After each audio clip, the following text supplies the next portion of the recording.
Andres Mendoza. I will be providing the MWSBE Technical Assistance Training for Contractors this morning. So here we have our division contact information. We have Deputy Director Kenesha London, as well as Compliance Manager Crystal Boyce. I will be one of the MWSBE contract administrators overseeing the contracts here with my contact information listed here. I will also be posting it in the chat box. Some of the topics we're going to be going over today will consist of the policy overview, the certification benefits, the commonly used MWSBE terms, the B2G Now participation and payment tracker, the LCP tracker document submission portal, the contract agreements, compliance forms packet, deviation requests, contractor performance, and the closeout evaluation. Some of the benefits of the MWSBE certification. This certification is offered through the Office of Business Opportunity. It gives you the advantage in procurement selection process. You receive regular alerts of networking and contracting opportunities. Your company profile is listed in the city's MWDBE online directory. You have the opportunity to bid on goal-oriented contracts. This is covered under the City of Houston Chapter 15 ordinance, and it adds trust to services offers, as well as other Texas certification agencies do accept City of Houston certifications. The policy overview. It is the policy of the City of Houston to strengthen minority, women-owned small business enterprises participation during all phases of contracts. The objective is to ensure local firms are afforded equal opportunities that promote utilization and eliminate discrimination. HCD contracts must comply with federal procurement regulations, which mandates contracts to include all necessary affirmative steps to ensure minority, women-owned small business enterprises are utilized to the maximum capacity. As a result, HCD contracts must adhere to local and federal requirements as it relates to minority, women-owned small business enterprises. Some of the commonly used terms that you're going to find with the MWSBE program would be the general contractor and or prime contractor, the subcontractors, suppliers, lower tier subs, meaning any subcontractor that is also contracting with another subcontractor. That lower tier sub is still going to be utilized on the project and must be listed throughout the entire life of the contract for that contractor. You have the good faith efforts. These are going to be the steps taken that demonstrate efforts to meet the MWSBE goal requirements. MWSBE means the Minority Women-Owned Small Business Enterprise. The goal-oriented project is a competitively bid project with a MWSBE goal requirement. SOW will reference start of work, and TOW will reference the termination of work. Some of the post-award compliance requirements. So after a prime contractor is awarded a project on the goal-oriented project, compliance can only be achieved by 1, meeting the goal requirements, or 2, demonstrating the acceptable good faith efforts in an attempt to meet the goal. For more information on acceptable good faith efforts, you can go ahead and visit there on the link below, and you can also go ahead and contact your contract administrator. If anyone has any questions, they can go ahead and reach out to me. I can provide the good faith efforts document as well as give guidance and an overview of what that would consist of and what's going to be acceptable by HCD and the Office of Business Opportunity. Only firms certified through the City of Houston Office of Business Opportunity Participation can be credited towards participation goals. So for more information, you can go ahead and visit the link there for Houston's MWSBE certification process, as well as MBE and WBE goals are separate and must be met individually. So if you have a 24% MBE and a 10% WBE, although that amounts to a 34% overall goal, and maybe the contractor ends up at 44% with an overall goal, if they did not meet each individually, there is a potential for the project to be rated as an unsatisfactory rating. So although you may have potentially achieved 34% and only 8% WBE goal, that could affect the closeout of the process. So once again, please be sure that each goal is met individually. Also, please be sure that when you're utilizing certified contractors, you go ahead and visit the Office of Business Opportunity site for the directory, because we have had instances where some contractors may be utilizing a contractor certified as a minority-owned business. However, they're not certified through the City of Houston. So it's imperative that every contractor utilized for gold credit is certified through the City of Houston. LCP tracker. So following the pre-construction meeting, a compliance monitor will create the project profile and assign the prime contractor as the prime approver. It's the prime contractor's responsibility for assigning each subcontractor and supplier to the project in LCP tracker. The prime will also have the capability to review each document submitted by contractors for approval. The information required to set up a contractor assignment can be found on the compliance forms packet cover sheet. Each contractor must be assigned to a project in order to submit the required compliance documents.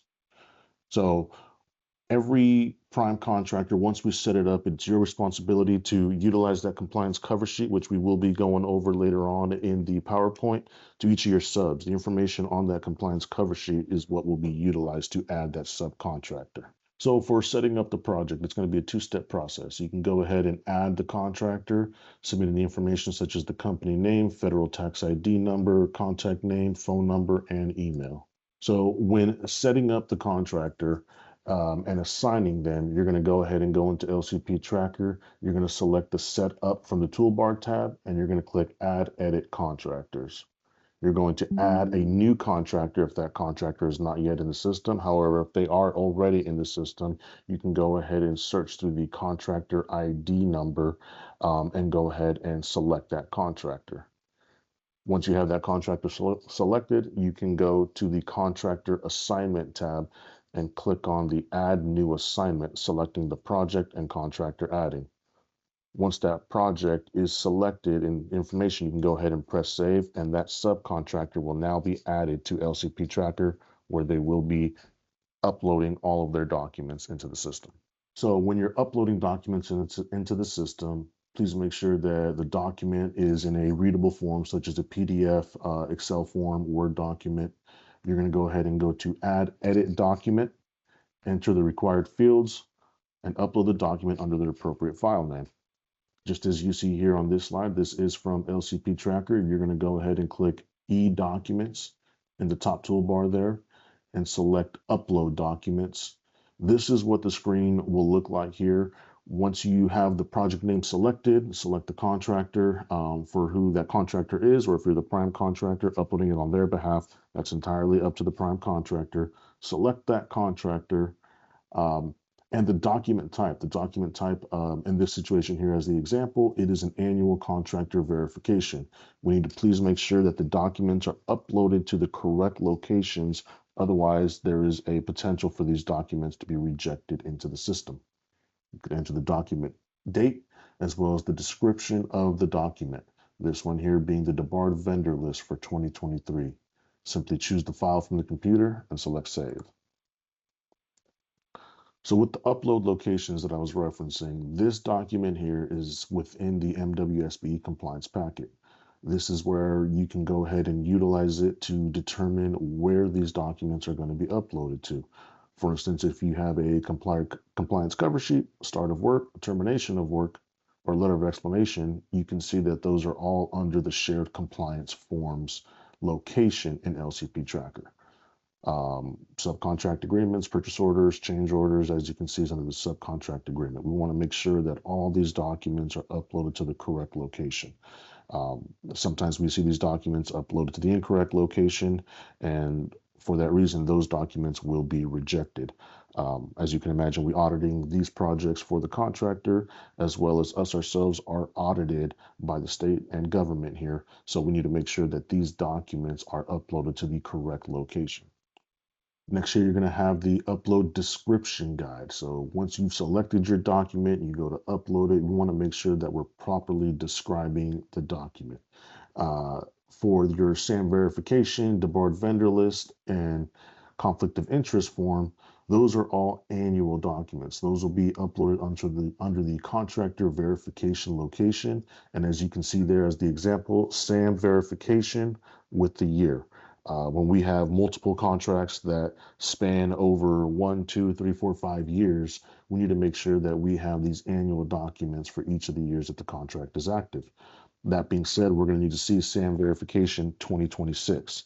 Next year, you'll see SAM verification 2027. make sure that they are properly described.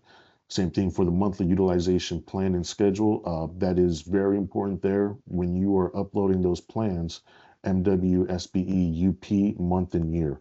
Simply just writing MWSBE UP will not notify us what month or year this form is for. And with those being monthly documents, you can understand how that could be complicated. So the document description guide, this is for single family contracts. So for those contractors that are working on single family contracts with multiple different addresses, we want to make sure that when we're describing these documents, we are listing them correctly. For instance, the MWSBE utilization plan, you have the project house address, MWSBE UP month and year. So if you're working on, as an example, the address to the home is 2100 Travis Street. You're going to be listing 2100 Travis Street, July 2026. We need to make sure that it is properly listed there, especially with these single family homes. As we can all imagine, it can be confusing when you have one contractor that may have 10, 15 different addresses, some of them working simultaneously. When you add those documents into LCP Tracker, we want to make sure that it is properly labeled. This goes same for the shared compliance forms. You're going to have a compliance cover sheet for each of those addresses. We need to make sure that we know which address each of those forms go to. The B2G Now payment reporting and MWSBE participation tracker. So after the project is awarded, a profile is set up in B2G Now for payment and participation tracking of certified and non-certified firms. The assigned MWSBE coordinator is responsible for adding contractors to B2G Now. The prime contractor is required to enter payments to subcontractors and suppliers within 5 days of payment receipt from the city. Subcontractor suppliers and professional service providers are required to confirm payments entered to the prime. So in order for us to go ahead and add subcontractors into B2G Now for payment reporting, what we need to see is the compliance cover sheet and the contract agreement or purchase order uploaded into LCP Tracker. Information taken from those documents is what's utilized to add these subcontractors into B2G Now. Information such as federal tax ID numbers and NACES code to which they are certified with as a certified firm, or if they're not certified, still understanding what scope of work they're going to be performing on the project. Now, this I do want to point out that this is for certified and non-certified firms. So although the contractors may not be minority women or small business enterprises, it is still required for the city of Houston to be able to track payments made to any and all subcontractors and suppliers. Prime contractor is going to be responsible for submitting these payments to the sub. So if, as an example, the prime contractor paid the sub $5,000 for the month of June, they are required to go in there for the month of June and enter that $5,000 was paid to that subcontractor. So for the compliance audit process, the way it works is the SAP system here internally will populate the payments made to the prime contractor in B2G. That prime contractor is notified of the payments and now going to enter the payments to their subs. Once the prime contractor makes a payment to the sub for $5,000 for the month of June, as an example, that subcontractor on file will receive a system-generated email letting them know that a payment was made to the firm and to follow the link provided within the body of the email to go ahead and either confirm that payment or state a discrepancy in the payment amount. That subcontractor is either going to confirm or reject the payment. If they confirm the payment, then the audit is complete and it'll show that it has been confirmed in the system. If the subcontractor rejects that payment, then the sub and the prime are notified via email of the discrepancy. Once again, if that subcontractor was to be paid $5,000, but the prime contractor accidentally entered $50,000, which is a common occurrence, this does happen. The subcontractor can state, no, I didn't receive $50,000. It should have been $5,000. They can indicate there is a discrepancy in the payment amount within the B2G Now system. It'll be a simple radio button that they can go ahead and select.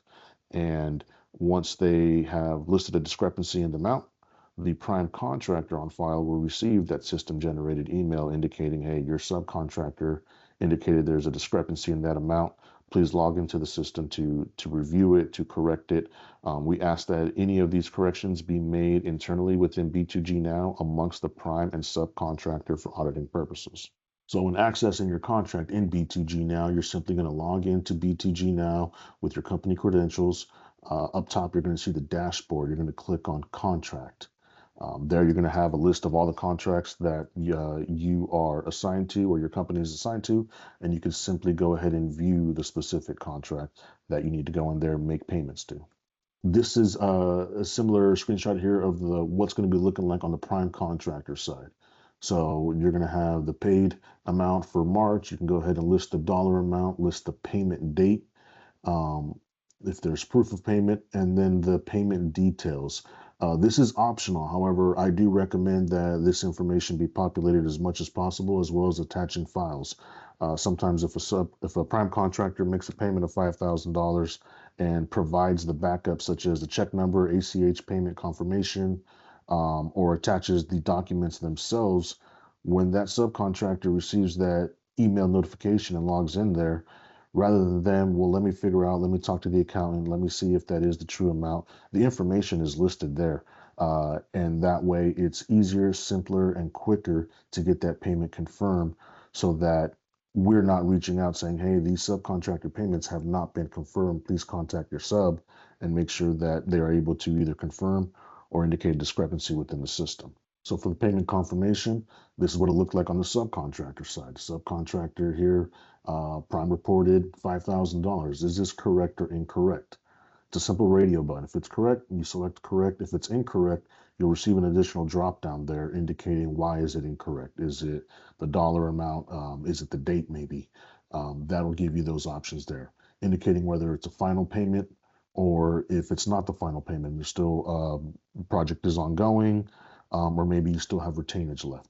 And then it will ask you, is the prime withholding retainage? Yes or no? Attaching the files is an optional add, as well as public comments and private comments are optional adds. For the subcontractor, if you've received that payment, you're sure of it, the document there is attached from the prime, you can simply select correct, final payment, yes or no, prime withholding retainage, yes or no, and save that document. So the compliance forms packet. The compliance forms packet that is provided to the prime contractor entails a list of documents here. We have annual documents, recurring documents, and one-time initial documents. So for the annual documents, that's going to consist of your conflict of interest form, Texas Controller Debarred vendor list, request for contractor clearance form with your SAM verifications and the search results for the company name, principal owners, and EIN number. So those are annual documents. If the contract began today, these annual documents would be required for the entire 12 months. So if you submit these documents today and they're accepted, then these contractors, prime and sub, and sometimes developer, will not be required to submit these annual documents again until July of 2027. Now, if the project is ongoing and it takes a few years, let's just say it takes 3 years, then we're going to be seeing 3 different conflict of interest forms, Texas Controller Debarred list, and request for clearance forms. It'll be one for every year. If the project is less than a year or a subcontractor is on the project for less than a year, then we're only going to see them once. And that's where you're going to see that on the one-time initial documents. So on the one-time initial documents, you're going to have the utilization schedule, which only pertains to the prime contractor, the MWSBE utilization plans, compliance cover sheets, start of work document, termination of work document, contractor agreements. So for these one-time documents, for the prime contractor, you need to submit the utilization schedule once, unless you're going to be submitting a deviation to the MWSBE initial participation plan further down the line. The compliance cover sheet on certain projects that may only be one address, or for professional service contracts or certain public service contracts, even multifamily contracts, that compliance cover sheet is only going to need to be submitted once. If you're working on a single family contract or you're working on multiple different addresses, you're going to have one compliance cover sheet for each of those addresses. Your start of work document, termination of work document, similar, single family, you're going to have one per each address. Multifamily contracts, you may have uh, just one for the life of the contract there. Your reoccurring document would be your MWSBE monthly utilization plans for certified and non-certified firms. So these monthly utilization plans are going to be uploaded by each of your subcontractors once they're active on the project. If they've got a start date of July of 2026, they will begin uploading those monthly documents, one for July, once we get into August, one for August, and so on and so forth. This is for certified and non-certified firms. All these documents are going to be for certified and non-certified firms. If you're working on a federally funded project, you will be required to submit any and all documents into LCP Tracker. The utilization schedule. This is the document that's going to be for prime contractors only. So the utilization schedule gives us the forecasted dollar amounts and payments to be paid to your certified firms only. So if you're working on a project and you've got, as an example, 5 certified firms, you're only going to be listing these 5 certified firms for those years. So if it's going to be starting this year, you're going to have one and you're going to indicate, okay, for the month of July, this is when we're starting the project. Do you forecast or expect to make any payments to any of these certified firms for the month of July? You can simply indicate, because it is forecasted, $5,000 maybe as an example for July. Maybe you have nothing for August. You input 0. Well, in September, they're going to come back and I anticipate $10,000. This is how that form is to be filled out. Whether it's a construction contract, a professional service contract, or a purchasing contract. This is required now for the life of the contract. So if you're anticipating that for single family projects or even multifamily projects, maybe the contract is going to anticipate going for 3 years, you're going to have one document that's going to indicate for 2026. Then you're going to fill out another document for 2027. Once again, listing your certified firms and indicating when you anticipate spending money for that certified firm and when you're going to issue the payments for that firm. Then you're going to have another one for 2028. This is required at the beginning of the contract for each of the prime contractors. And the only time that we need a new utilization schedule is when that contractor plans on submitting a deviation request or they receive a not meeting goal letter. If we are into the project and we see that the prime contractor is not meeting the required goal on the contract, you would be receiving a not meeting goal letter from me that'll indicate, hey, you've agreed to meeting 34%, 40% for the MWSBE as part of your initial participation plan. However, you're currently only at 20%. Please advise on when you're going to be anticipate spending more money on those certified firms, attaching that utilization schedule, and giving us an explanation as to why you're currently not meeting the goal. The compliance cover sheet document. So this is the information that, as a prime contractor, you'd be receiving from your subcontractor when you go to add them into LCP Tracker. So this is going to give us the project name, project number that you see on any of these documents. As it references that's going to be the 46000 number. You have the name of the contractor, the type of contractor, who they have a written contract with. And the 2 key factors here are going to be the services to be provided and the NACIS code. So that NACIS code is required on these documents for each and every subcontractor, supplier, and consultant. As well as company address, contact name, email, EIN, contract amount, and phone number. This is the information that once it's uploaded into LCP Tracker and we need to add the subcontractor into B2G now, this is the information that we're going to be utilizing. When we add these subs into B2G, we have to indicate what the scopes of work are that they're providing, as well as what the NACIS code is that they have.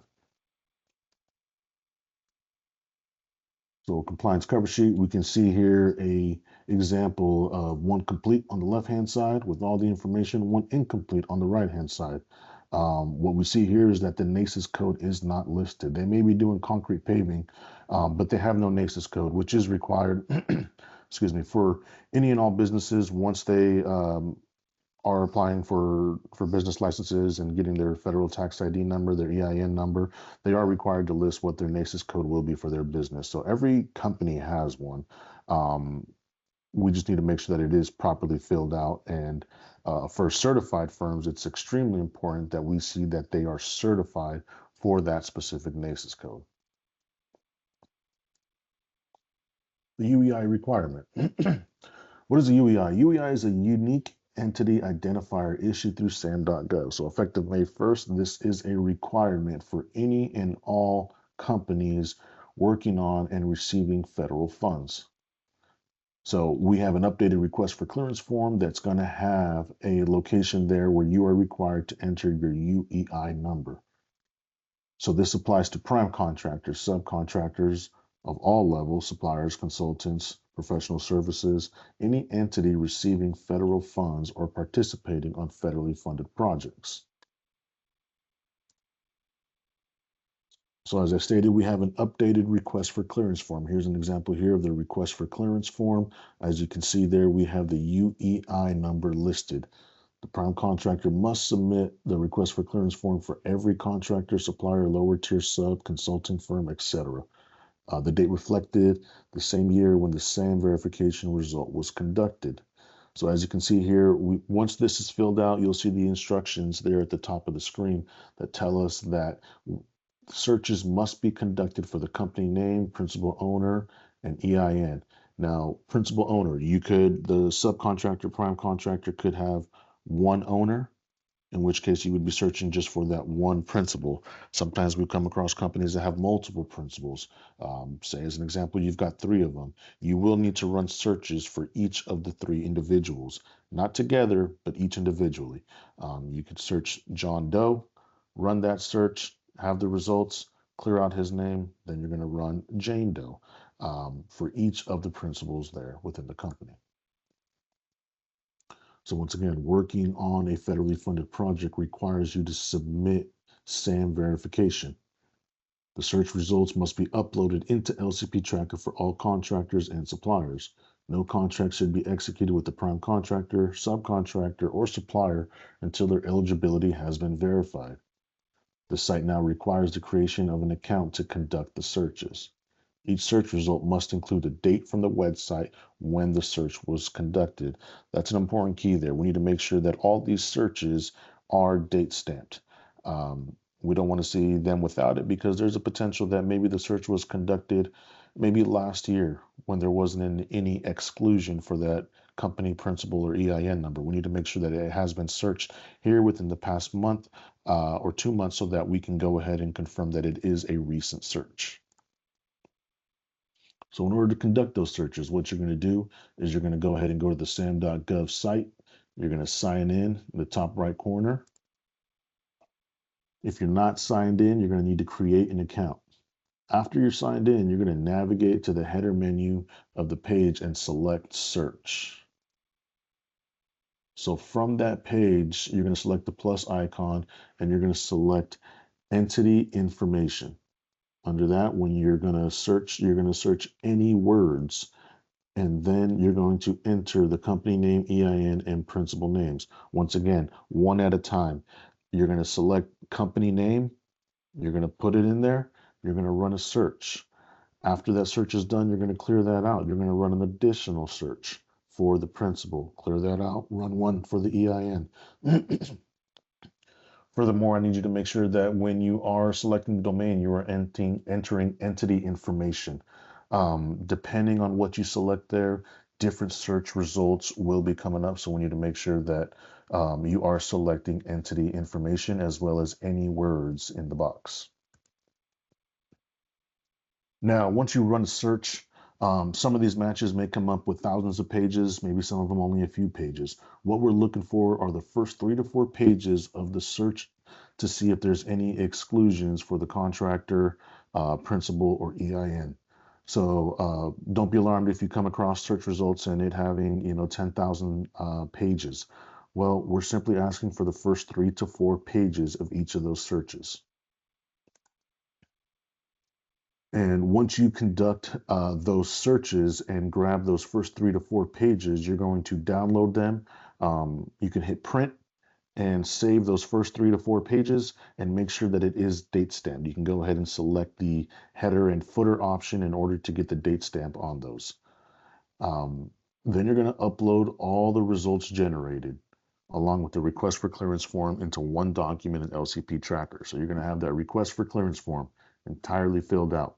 You're going to have the search behind there for the company. Then you're going to have the one for each of the principals. Then you're going to have the search results for each of the for the EIN number. And we are aware that sometimes the EIN number or certain search results, they may not have any search results for the name, EIN. It runs it in the system and it says no matches found. That's perfectly fine. Simply print that page, copy that page, and attach it to the request for clearance form so that we can see that a actual search was conducted. When you go to upload this as a single PDF, we understand that it may be 10 pages, 20 pages, depending on how many pages you've selected and the results. That's perfectly fine, not a problem at all. We just want to make sure that all searches were thoroughly conducted. If we see an exact match that's identified within the system as an exclusion, I will be reaching out, or your contract administrator will be reaching out to gather additional information on the individual or the company name. Don't be alarmed. Sometimes we do see quite a bit where, John Smith may be a typical name in the system, and maybe it's coming up with exclusions for receiving federal funds and working on federally funded contracts. Simply, we ask for additional information. We provide a document that is to be filled out, gives us information on that individual. Once it comes back, it is thoroughly reviewed here in office to determine, it's a commonality in the name, but the individual within the system with an exclusion is not the same individual listed as a principal for this, plumbing company working on this contract. In those instances, there's no issue there. We notify you that there is no issue there with that contractor or individual, and we can simply keep moving on. Your debarred vendor list is another annual document. So we need proof of a non-debarment from the state controller's office that is to be provided and uploaded into LCP Tracker.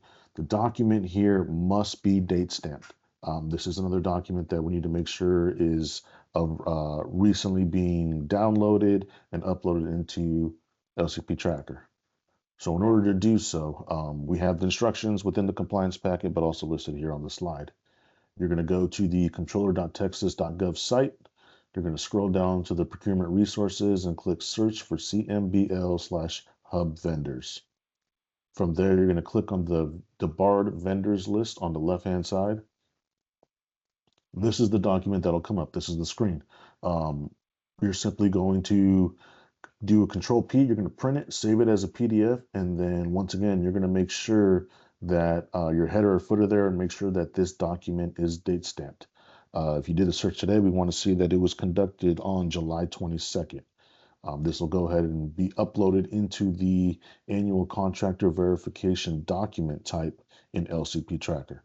Once again, if you're working on a contract that's going to be going multiple years, you're going to make sure that the description of this document in LCP Tracker is proper with the debarred vendor list and the year.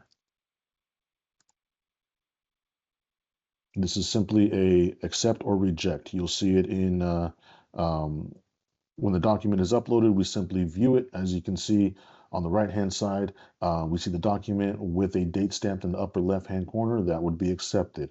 If we do not see that date stamp, it will be rejected in LCP Tracker, asking you to revise and resubmit the document with the date stamp.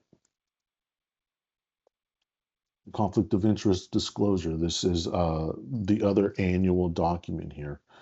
This form will help ensure full disclosure and no personal interest that violate program rules. The document must include either a wet or electronics cursive signature. Document must include a date. Do not write in the area below the blue line for program staff use only. So this is also another new document that rolled out. So if your previous COI was already in the system and it doesn't expire until July, when you go to upload the new document, this is the document that you're going to be uploading. You're going to be filling out and uploading, not the previous one from the previously issued compliance packet. This new one here gives us the organization name, program, funding source, address, city, state, and zip code, as well as 5 questions there where you can simply click on the buttons, whether yes or no. If you have yes, obviously you'll include the explanation for the yes. If no, then you can go ahead and initial the bottom page of page 1 and as well as the top of page 2 and make sure it is signed and dated. Here you'll notice that we have under organization name, program, and funding source. The program there is a drop-down menu. When you select that drop-down menu, it'll give you different options. Maybe you're working on a single-family home repair. Maybe you're working on new home development. Those are options there within the program that you can go ahead and hit select, as well as the funding source. Funding source could be, City of Houston / CDBG funds or TERS funds. That information of the program and funding source can be found within the prime contractor contract agreement between the prime and the City of Houston. We have here, this is going to be the conflict of interest. Looks just like the other form, except this one is specific to the public service project. So if you're working on a public service project, this is the form that you would be utilizing to go ahead and fill out and provide back and upload it into LCP Tracker. We have copies here showing examples of an acceptable form on the left-hand side and an unacceptable form on the right-hand side. Left-hand side, it's completely filled out. As you can see, it's got home repair program in the program type, funding source, City of Houston / CDBG. On the second page there, you can see that it is digitally signed in the by section. So I know sometimes some individuals forget to sign there. Where it says by on page 2, that's going to indicate the signature location. So you can put your signature there. You can do a digital signature, type the name of the individual signing it, the date, as well as the title. On the unacceptable portion there, as you can see, program and funding source is not selected. Question 1 is not selected as a yes or no, as well as 3. And on the second page, you are missing the initial there at the top of page 2 under the Administrative Procedure 2-22 compliance. It all must be initialed, as well as no signature. And there they have indicated no in the program staff use only box below the blue line. Once again, that program staff use only is internally for City of Houston only. So this is the start of work document. Self-explanatory, you're going to be indicating the project name, project number. Once again, that's the 46000 number, project address, contractor name, whether it's executed with the prime sub or a lower tier sub, the start of work date as a month, day, year. We cannot accept estimated. We cannot accept July of 2026. We need to see July 22nd of 2026. The signature as well as the name of the authorized officer signing that document.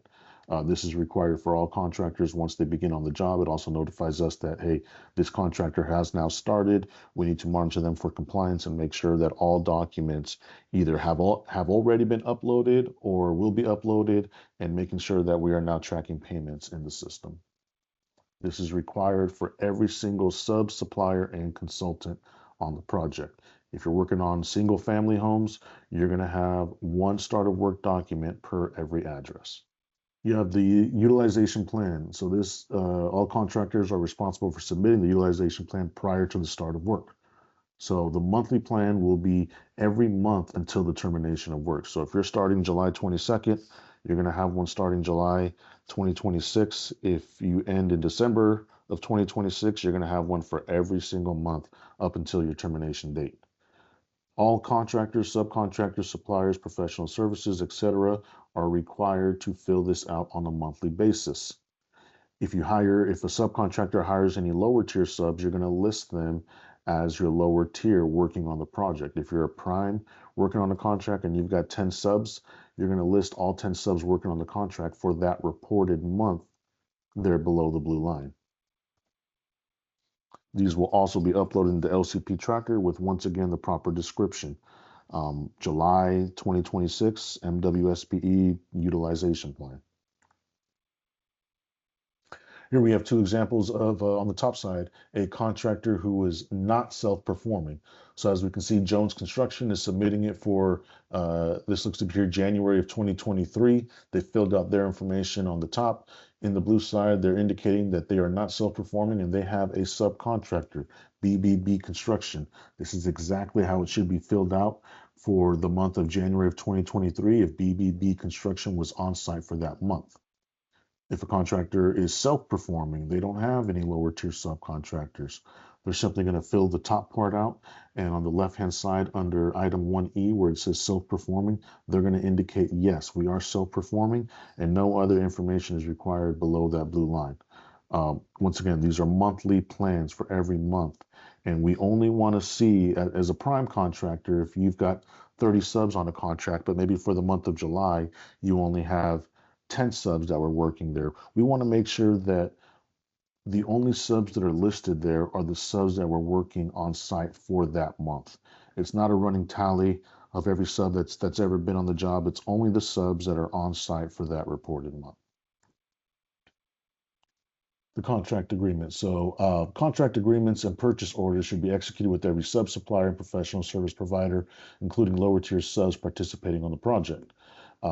Contract agreement and or purchase orders must include the following: scope of work, contract amount, signature and dates for prime and sub, addresses of homes for single family, and the mediation clause. Anytime that you have the contract agreement here, we want to make sure that it has all this information entailed. Sometimes we do see contractors who are uploading documents and purchase orders, say for a single family address. However, there is no specific address listed.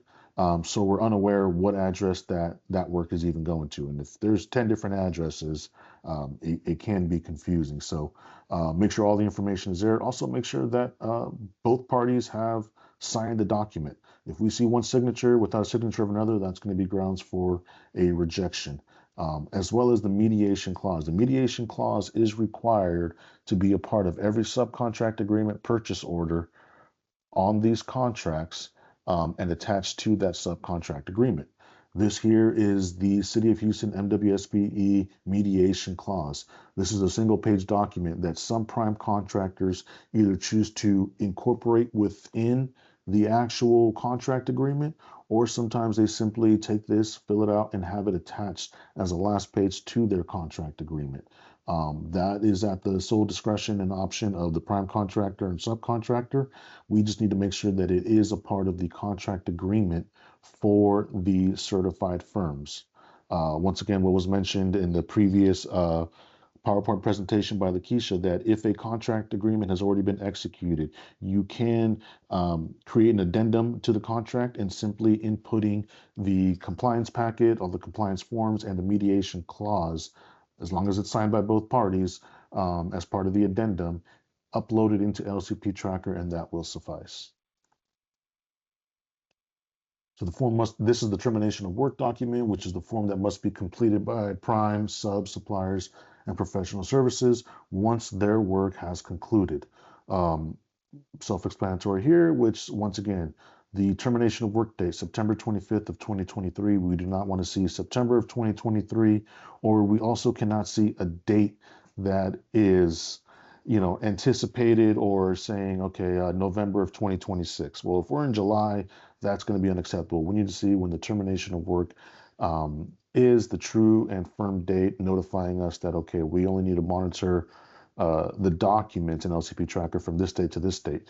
Now, just because you submit a termination of work of July 22nd of 2026, but maybe we're still missing some monthly utilization plans, we will still be requesting all of those documents to make sure that the compliance status report is 100% filled out.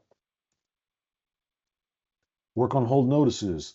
This is not a part of the MWSBE Section 3 or pay or play programs. The work on hold notices are only applicable to DBRA. So even though the contractor may be started in July and won't be back until November, um, work on hold notices do not apply to MWSBE Section 3 or pay or play programs, and we will still be requesting those monthly utilization plans for those months that the contractor was not on site. We just need to be able to track all the documents throughout the life of the contract for that contractor. Single family prime contractor requirements. So must be submitting an executed contract agreement, contract cover sheet, utilization plans, start of work notices, and termination of work notices for every project address. I'm currently overseeing some contracts where we have contractors who are only submitting one throughout the entire contract, although there may be a dozen addresses. We need to make sure that we have one for each specific address. If you have any lower tiers, suppliers, consulting firms, professional services, etc., they are all required to submit a monthly utilization plan for every address. So just because you have a Houston, plumbing company who has a lower tier of housing plumbing, that housing plumbing sub needs to submit a monthly utilization plan in LCP Tracker. The request for contractor clearance forms, SAM verification, debarred vendor list, and conflict of interest forms for everybody working on the project are only required once on an annual basis. So once again, if that contractor is only on the job site for 6 months, well, we're not going to need it for the following year if we've already seen their termination of work document. It's only going to be for the life of that contractor working on the project. If a contractor has not previously worked under the program and or has not been verified through SAM.gov, verification records will be required to ensure that the contractor is eligible to perform on federally funded projects. That's extremely important. We want to make sure that everybody working on these federally funded projects is allowed to be working on these federally funded projects. For single family subcontractor requirements, the contractor ABC company, as you can see, we have two different addresses. Each address still requires the compliance cover sheet, start of work, utilization plans, contract agreement, and the termination of work document for each address. Deviation request.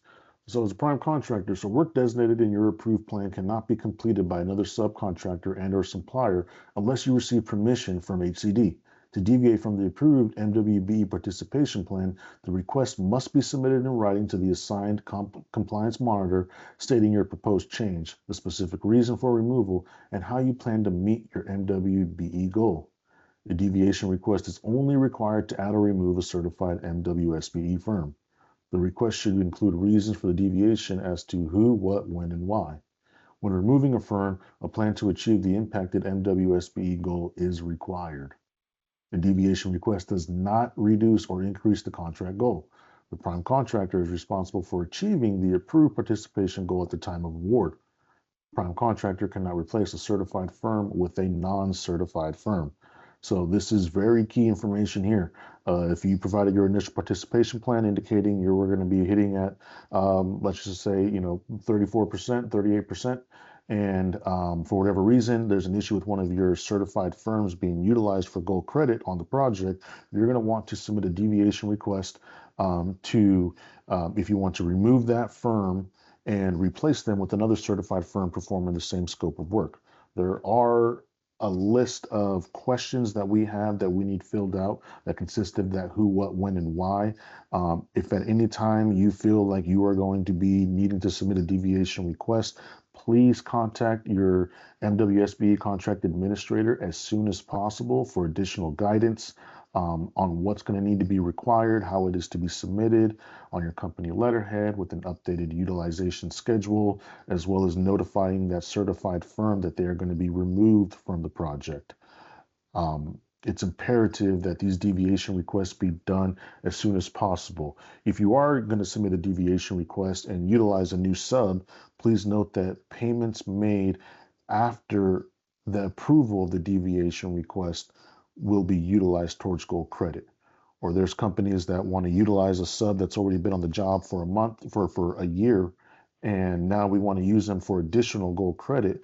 Well, you're only going to be able to utilize the payments made after the approval date towards the goal. You can't use payments already made to them 6 months ago, a year ago, before the approved deviation request. So some of the ongoing monitoring going on with the contract. So with the ongoing monitoring, random site visits will be conducted to monitor project activities and contractor participation. Compliance documents will be compared with information gathered from interviewing employees and site action.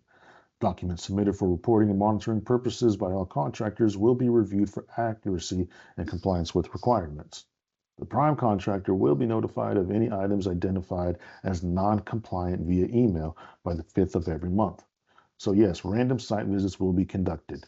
I may be on site tomorrow on one of these sites on different homes of single family projects, or another administrator on any kind of multifamily projects, maybe showing up unannounced, taking a look at the job site, seeing who is on site, maybe going to the construction trailer there, seeing if there's a sign-in sheet of any and all subs that are on site for that day, and making sure that if they are on site, that we have the proper documentation for these subs to be on site in LCP Tracker as well as BTG Now. The documents that we use to ensure that these subs are allowed to be working on the project will consist of contract agreements, compliance cover sheets, and things of that nature, making sure that if we see a sub on site performing plumbing work, that they are certified to perform that plumbing scope of work. Prime contractor being notified of any non-compliant items by the 5th of every month will consist of the compliance status reports. These compliance status reports are Excel documents that are provided to the prime contractor indicating what we have received and what we have yet to receive from the contractor. As you can see here as an example, the items in red are information that we are still requesting from the sub. So as we see there, Houston Plumbing, as an example here, it says is on the sign-in sheet from 10/25 of 24. Well, if this document is for the month of, looks like March of 2025, and they were on a sign-in sheet from October of 24, we need to make sure that we have these documents. Not having these documents is a potential for having payments withheld on the project. Commercially useful function audits. A CUF audit is authorized by City of Houston Code ordinances under Chapter 15, Article 5, Section 15-84. So HCD will perform CUF audits of certified firms to assess the level of credit of the prime contractor should receive for the certified firm's performance. So factors would include whether the firm is performing a real and actual service, whether it has the skill and expertise to perform the work solely for which it is being utilized and possesses all necessary licenses, whether it's in the business of performing, managing, or supervising the work for which it has been certified as being utilized, and whether it is certified under the North American Industry Classification System, NACIS code, for which it is performing. This is a big thing where if I'm on site and I see a MWSBE firm working that is doing the plumbing work on the project. I may be asking them some questions, doing an interview there with the company, seeing what the scope of work is that they're performing, and coming back and saying, is this company properly certified as a minority-owned business doing the plumbing work underneath this specific NACIS code? There's times that we have seen where companies are performing scope of work that they are not certified for. If he's doing the plumbing work, but the company happens to only be certified as doing cabinets and countertops, and the contractor is receiving gold credit for that sub, we will have to go back into the system and make sure that they are only receiving credit for the work that they are certified. This is very key, very important. We want to make sure that they are certified for the work that they are performing and the NACIS codes do match. So for the contractor performance, some of the red flags, we see that a prime contractor fails to meet the goal requirements and does not demonstrate acceptable good faith efforts. Prime contractor fails to submit required compliance documents. Prime fails to review and or submit accurate compliance documents for subs and suppliers. The prime fails to complete monthly payment audits in B2G Now. The prime fails to submit deviation requests or remove gold credit firms. And the prime fails to comply with program requirements. These are all issues that do have potentials for payment withholding, termination of contracts, or suspension on the project. Payment withholding. If the contractor fails to comply with program requirements, we may request that payment be withheld. There's times we do receive payment draws for specific projects and addresses that say, hey, do you recommend release of payment? Is this contractor in compliance? And maybe we see that, what, I don't have any documents for the address that this payment draw is requesting, or what, it's been 4 months and I still haven't gotten the contract agreements for subs that are on site. These are all grounds for us to recommend that payment be withheld on the contract. Termination of contract. If a contractor fails to comply with the terms of the contract documents, HCD may temporarily suspend, terminate the contract at any time. Suspension debarment. Upon termination, HCD may also include contractor on nationwide debar suspended list of contractors. That's the last thing anybody wants. We don't want to stop any business, any individual from continuously working, from providing for their family. However, it is imperative that we have these documents and everybody on site is abiding by these regulations. So pending closeout project activities, as we near the contract, we need to make sure that site activities are completed and that we have terminations of work for each and every subcontractor, supplier, consultant on the project. B2G payment should be marked as final for that month. Retainage payments must be entered in B2G by the contractors with the total amount of retainage being held. A project cannot be closed with any outstanding compliance audits. So as we see here as an example, we see that there's still $309,000 of unconfirmed payments to subs. Every sub is required to go into the system and confirm these payments. If these payments are not confirmed, we cannot close out the contract. So please, please, please, if a prime contractor goes into the system and sees that subs are still not confirming these payments, please reach out to your sub. Maybe it should be another individual within the company to confirm these payments. Whatever the case may be, please keep that line of communication open with your subcontractor so we can properly close out the contract. For the closeout evaluation, a closeout evaluation consists of evaluating the prime contractor MWBE goal and compliance with program requirements. Subcontractors' performance may impact evaluation ratings of the prime contractor. So once again, the prime contractor has the contract with the city, but it is the prime contractor's responsibility that he also work with his subcontractors and make sure that everyone is following the program rules. Make sure that all documents are submitted. Make sure that payments are being confirmed. Once again, we do not want to hold up anybody's money on these projects. We understand everyone's out there to work safely and get the project done within the time allowed. And we just want to make sure that these documents are submitted. When it comes to the evaluation, every contract is evaluated. You can either receive an outstanding rating, a satisfactory rating, or a unsatisfactory rating. We want to be able to work with everybody on these contracts. And if there's any good faith efforts to be provided, indicating that maybe the contractor didn't meet the goal, however, we see that they made substantial effort in reaching out to certified firms. I reached out to 100 firms. I couldn't get anyone to work on the project, so I had to use a non-certified firms, things of that nature. Please contact your contract administrator to make sure that we get all documentation.